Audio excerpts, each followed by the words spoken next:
further, V'es hashalach, and the shalach bird, V'es anya, and this bird. So what? So which one is kosher? It depends. It depends how you're going. It depends which signs we're talking about. Hey, Shabbat Shalom. Would you believe it? You caught me as I'm preparing the weekly Torah portion and learning all about birds. Why birds? Because this week's Torah portion tells us the mitzvah of kosher. And the Torah lists for us which birds are non-kosher.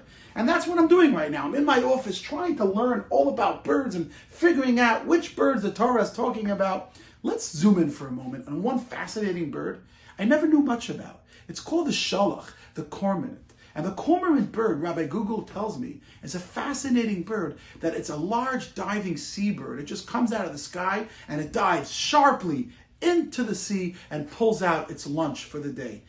I find this very fascinating because the Talmud tells us that from the cormorant bird, we learn that God is intimately involved in everything that happens in this world, even when it talks about the fish that are deep within the sea.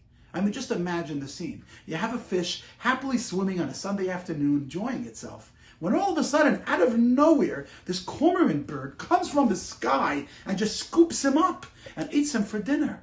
Talk about divine intervention. There's also a very powerful lesson here for us. You see, we sometimes forget, and we think that life just happens.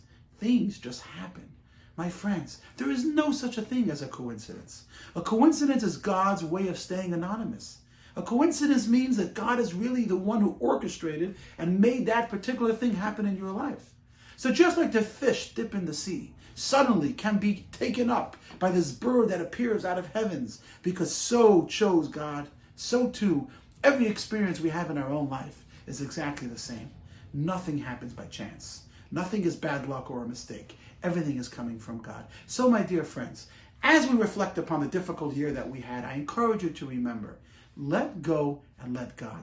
The greatest relief you can feel is give all your worries over to God. He's anyway going to be up all night, and this is what he does. He thinks about you and what's best for you. So as we move forward to a Shabbat Shalom, I remind you, enjoy the moment by giving over control and recognizing that God's divine intervention is intimately part of every single thing that you experience every day. I'm going to get back to studying about birds in the Torah, and I wish you a Shabbat Shalom.